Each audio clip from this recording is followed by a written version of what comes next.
अपना YouTube channel am teaching class में। चलिए दोस्तों, आज बायोलॉजी जीव विज्ञान से 50 ऑब्जेक्टिव प्रश्न क्लास 10th का लाए। चलिए प्रश्न संख्या 1 क्या है? प्रश्न संख्या 1 क्या है? प्रकाश संश्लेषण की क्रिया होती है। प्रकाश की प्रक्रिया क्या होती है? हरे पौधों में होती है। चलिए आंसर नंबर सी। चलिए प्रश्न संख्या 2 क्या है? ये प्रश्न संख्या 2 क्या है? 2 है, ग्लूकोज के एक अणु में ऑक्सीजन के कितने परमाणु होते हैं? तो कितने परमाणु होते हैं? 6। प्रश्न संख्या बी, ऑप्शन संख्या बी मतलब 6। चलिए प्रश्न संख्या 3 की ओर देखिए। प्रश्न संख्या 3 क्या है?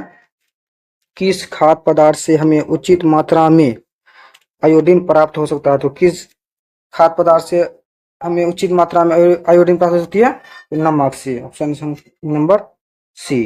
चलिए प्रश्न संख्या 4 की ओर।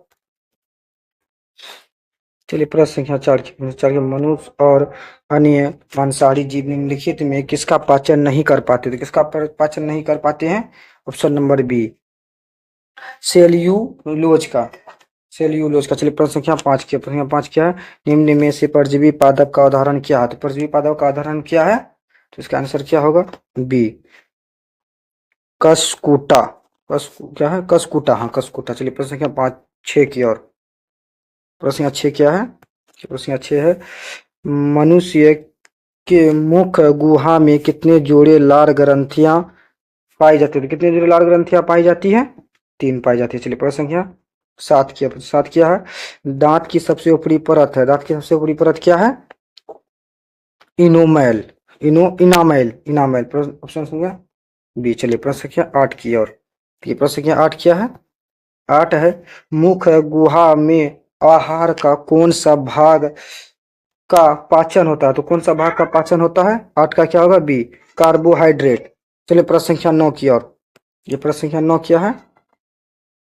9, स्वपोषी पोषण के लिए आवश्यक है। स्वपोषी पोषण के लिए क्या आवश्यक है? देखिए 9 का आंसर क्या होगा? डी, इनमें से सभी। परनहित भी होगा, सूर्य का प्रकाश भी होगा, कार्बन डाइऑक्साइड भी होगा। देखिए ये क्वेश्चन मोस्ट वीवीआई क्वेश्चन है। ये क्वेश्चन देखिए 2019 में भी पूछा गया, 2016 में भी पूछा गया, 2017 में भी पूछा गया। चलिए प्रश्न संख्या 10 की ओर। ये प्रश्न संख्या 10 क्या है? प्रश्न संख्या 10 है, प्रकाश संश्लेषण क्रिया में ऑक्सीजन बाहर निकलता है, तो क्या निकलता है? CO2 से निकलता है। चलिए प्रश्न संख्या 11 की ओर। प्रश्न संख्या 11 क्या है? मैग्नीशियम पाया जाता है, तो मैग्नीशियम क्या में क्या पाया जाता है? 11 का क्या होगा? ए, क्लोरोफिल। चलिए प्रश्न संख्या 12 की ओर। 12 क्या है? क्लोरोफिल वर्णक का रंग है, तो क्लोरोफिल वर्णक का क्या रंग है? हरा। चलिए ऑप्शन ए। चलिए प्रश्न संख्या 13 की ओर। प्रश्न संख्या 13 क्या है? देखिए 13, कवक का पोषण की पोषण सी विधि है। कवक में पोषण की कौन सी विधि है? तो देखिए कवक में पोषण की कौन सी विधि है? मृतजीवी। चलिए प्रश्न संख्या 14 क्या? देखिए प्रश्न संख्या 14 क्या है? देखिए प्रश्न संख्या 14 क्या है? चलिए ये 14 में क्या है? सड़ी गली चीजों पर पोहित होने वाले पौधे क्या कहलाते हैं? तो क्या कहलाते हैं? 14 का आंसर क्या होगा? बी, मृतजीवी। 15 नंबर प्रश्न के 15 प्रश्न क्या? पत्तियों में गैसों का आदान प्रदान कहाँ होता है? तो कहाँ होता है पत्तियों में गैसों का आदान प्रदान? तो इसका आंसर क्या होगा? 15 का बी होगा, रंध्र से। चलिए प्रश्न संख्या 16 की ओर। ये प्रश्न 16 क्या है? 16 है, शरीर की सबसे बड़ी ग्रंथि कौन है? देखिए शरीर की सबसे बड़ी ग्रंथि क्या है? यकृत है, यकृत। चलिए प्रश्न संख्या 17 की ओर। 17 क्या है? 17 है, प्रकाश संश्लेषी अंग इनमें से कौन है? तो कौन है इसमें? 17 का क्या होगा? सी, हरित लवक। चलिए प्रश्न संख्या 18 की। 18 क्या है? प्रकाश संश्लेषण की इकाई है, तो प्रकाश संश्लेषण की इकाई क्या है? इसका आंसर क्या होगा? सी, क्या होगा आंसर? क्लोरोफिल अणु। चलिए प्रश्न संख्या 19 की। और 19 क्या? जैव परकम के अंतर्गत कौन आता है? जैव परकम के अंतर्गत कौन आता है? इनमें से सभी आता है। चलिए 20 नंबर प्रश्न की ओर। 20 नंबर प्रश्न क्या है? 20 नंबर प्रश्न है, निम्न में कौन पोषण की विधि है? तो निम्न में कौन पोषण की विधि है? ए एवं सी दोनों होगा। चलिए 20 का डी। 21 नंबर प्रश्न की ओर। देखिए 21 नंबर प्रश्न है, 21 नंबर प्रश्न क्या है? पर्णहरित का मुख्य कार्य है। देखिए पर्णहरित का मुख्य कार्य क्या है? प्रकाश ऊर्जा को अवशोषित करना। Option number B. चलिए प्रश्न संख्या 22 की ओर। प्रश्न संख्या 22 की ओर। ये प्रश्न संख्या 22 क्या है? रसायन स्वपोषण के अंतर्गत मुख्यतः कौन आते हैं? देखिए कौन आते हैं रसायन पोषण के अंतर्गत? तो इसका आंसर क्या होगा? सी, अहरित बैक्टीरिया। अहरित बैक्टीरिया। चलिए प्रश्न क्या 23 की ओर। ये प्रश्न यहाँ 23 क्या है? जैसे प्रकृति में ऑक्सीजन का संतुलन कैसे बना रहता है? तो इसका आंसर क्या होगा? 23 का बी होगा, प्रकाश संश्लेषण से। देखिए प्रश्न 24 की ओर। प्रश्न 24 क्या है? देखिए 24 है, आंत्र से कहाँ से सावित्र होता है, सर्वाहित रहता है? तो इसका आंसर क्या होगा? 24 का बी, छोटी आंत से। चलिए आंत्र रस कहाँ से सर्वाहित होती है? छोटी आंत से। चलिए प्रश्न क्या 25 की ओर। 25 क्या है? पीत कहाँ से सर्वाहित होता है? इसका क्या आंसर होगा? ये 25 का आंसर क्या होगा? सी, यकृत। चलिए प्रश्न क्या 26 की ओर। चलिए प्रश्न संख्या 26 का 26 किया है, पित्त इस भोज्य पदार्थ का विखंडन करता है। तो इसका आंसर क्या होगा? ये 26 का आंसर क्या होगा? बी, वसा। चलिए प्रश्न संख्या 27 किया। 27 क्या है? पाइसीकरण क्या है? देखिए पाइसीकरण क्या है? पाइसीकरण क्या है?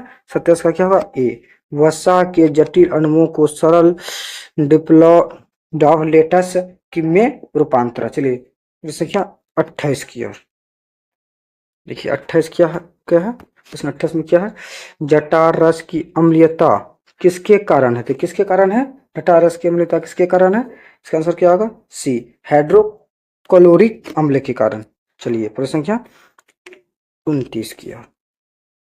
ये प्रश्न संख्या 29 क्या है? 29 है, मृतजीवी पोषण में भोजन का पाचन कहाँ होता है? कहाँ होता है मृतजीवी में? इसका आंसर क्या होगा? 29 का आंसर होगा ए, कोशिका के बाहर होगा। क्या होगा? कोशिका के बाहर। चलिए प्रश्न संख्या 30 की ओर। प्रश्न संख्या 30 की ओर। 30 क्या है? अमाशय में कौन सा अम्ल सर्वाहित होता है? अमाशय में कौन सा अम्ल सर्वाहित होता है? HCl। चलिए प्रश्न संख्या 31 की। 31 क्या? प्रांकुर का मुख्य कार्य क्या? प्रांकुर का मुख्य कार्य क्या है? तो इसका आंसर क्या होगा? चलिए 31 का आंसर क्या होगा? 31 का बी होगा, पाचित भोज्य पदार्थ का अवशोषण।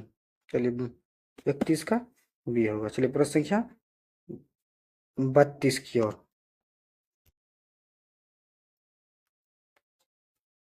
कि प्रश्न संख्या 32 क्या है? 32 है, निष्क्रिय पेप्सी पेप्सिनोजन को सक्रिय पेप्सिन में कौन बदलता है? तो कौन बदलता है? इसका आंसर क्या होगा? 32 का बी, हाइड्रोक्लोरिक अम्ल। ये प्रश्न संख्या 33 की ओर। ये प्रश्न संख्या 33 क्या है? 33 है, पाचन का मुख्य उद्देश्य है। पाचन का उद्देश्य, देखिए पाचन का उद्देश्य क्या है? 33 का क्या होगा? डी, इनमें से सभी होगा। चलिए प्रश्न संख्या 34 की ओर। देखिए प्रश्न संख्या 34 क्या है? छोटी आंत में। चलिए प्रश्न संख्या 34 क्या? 34 क्या? छोटी आंत में पूर्ण रूप से पचा भोजन क्या कहलाता है? देखिए क्या कहलाता है? छोटी आंत में पूर्ण रूप से पचा भोजन क्या कहलाता है? 34 का क्या होगा? 34 का होगा सी, चाइल। क्या कहलाता है? चाइल। चलिए प्रश्न संख्या 35 की ओर। देखिए 35 क्या है? 35 है, दंत रक्षण दंत क्षय क्या है? दंत रक्षण दंत क्षय क्या होगा? इसका आंसर क्या होगा? बी, डेटिन और इनेमल का मृदुकरण। Answer B. चलिए प्रश्न क्या 36 की ओर। चलिए प्रश्न 36 क्या है? 36 है, दांत के इनेमल को मृदुकरण कैसे हो जाता है? तो कैसे हो जाता है? इसका आंसर क्या होगा? 36 का ही, जीवाणु द्वारा उत्पन्न अम्लीय होगा। इसका आंसर क्या होगा? जीवाणु द्वारा उत्पन्न अम्लीय। चलिए प्रश्न 36 37 की ओर। प्रश्न 37 क्या है? 37 है, दंत पलाक कैसे बनता है? देखिए दंत पलाक कैसे बनता है? तो इसका आंसर क्या होगा? 37 का ए होगा, मुंह के खाद्य कणों एवं जीवाणु से। ये प्रश्न संख्या 38 की ओर। ये प्रश्न 38 क्या है? पेप्टिक अल्सर हो जाता है तो पेप्टिक अल्सर कैसे होता है? इसका आंसर क्या होगा? सी, लंबे समय तक भूखे रहने पर। चलिए प्रश्न क्या 39 की ओर। 39 क्या है? शाकाहारी जीवों में छोटी आंत की लंबाई कैसे होती है? तो छोटी आंत में जीवों की लंबाई छोटी आंत में लंबाई कैसी होती है शाकाहारी जीवों की? इसका आंसर क्या होगा? 39 का क्या होगा? ए, अधिक लंबी। चलिए प्रश्न क्या 40 की ओर। प्रश्न 40 क्या है? 40 है इनमें सौपोषी कौन है? देखिए इनमें सौपोषी कौन है? 40 का क्या आंसर होगा? हरे पौधे। चलिए प्रश्न क्या 41 की ओर। प्रश्न 48 क्या है? 48 हरे हर पौधे प्रकाश संश्लेषण से इसे बनाते हैं। तो किसे बनाते हैं पौधे प्रकाश संश्लेषण से? 41 का आंसर क्या होगा? सी होगा, कार्बोहाइड्रेट। चलिए प्रश्न क्या 42 की ओर। देखिए 42 क्या है? प्रश्न 42 है हरे पौधों में रक्षित आंतरिक ऊर्जा किस रूप में होती है? तो किस रूप में होती है? इसका क्या होगा आंसर? 42 का आंसर क्या होगा? 42 का आंसर होगा डी, मंड। चलिए प्रश्न क्या 43 की ओर। ये 43 प्रश्न क्या है?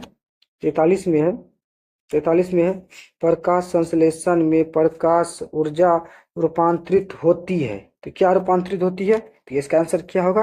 43 का सी होगा, रासायनिक ऊर्जा। कि प्रश्न संख्या 44 की ओर। ये 44 प्रश्न क्या है? ये 44 है पौधे नाइट्रोजन किस रूप में प्राप्त करते हैं? देखिए पौधे किस किस रूप में नाइट्रोजन प्राप्त करते हैं? 44 का क्या होगा? सी होगा, ए एवं बी दोनों।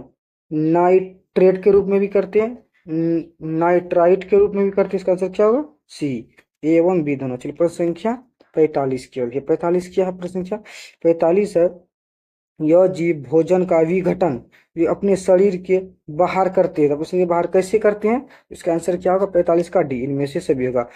फफूंद के द्वारा भी करते हैं, यीस्ट के द्वारा होता है, मशरूम के द्वारा। तो इसका आंसर क्या होगा? इनमें से सभी। चलिए प्रश्न संख्या 46 का। और 46 क्या है? यह अस्थाई प्रबंधन की मदद से भोजन ग्रहण करता है। तो भोजन ग्रहण कैसे करता है? 46 का क्या होगा? B, amoeba. तो प्रश्न संख्या 47 की। और 47 क्या है? ये 47 है शरीर की सतह से पोषण शोषण और उत्सर्जन इसके मुख्य लक्षण है। तो मुख्य लक्षण क्या होगा? 47 का क्या होगा? D, amoeba. चलिए प्रश्न है 48 की। और देखिए 48 क्या है? 48 में एंजाइम की भूमिका हमारे शरीर के किस रूप में होती है? तो किस रूप में होती है? तो इसका आंसर क्या होगा? 48 का बी, जैव उत्प्रेरक के रूप में। चलिए प्रश्न क्या 49 की। और 49 क्या है? लार एमिलेस का कार्य है। देखिए लार एमिलेस का क्या कार्य है? इसका जटिल मंड अणु को सकरना में संखंडित करना। इसका आंसर सी होगा। चलिए प्रश्न संख्या 50 की। और देखिए 50 प्रश्न क्या है?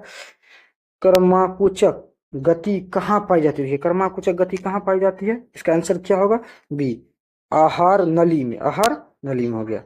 चलिए दोस्तों YouTube channel am teaching class को ज्वाइन कीजिए, सब्सक्राइब कीजिए, लाइक कीजिए। थैंक यू दोस्तों।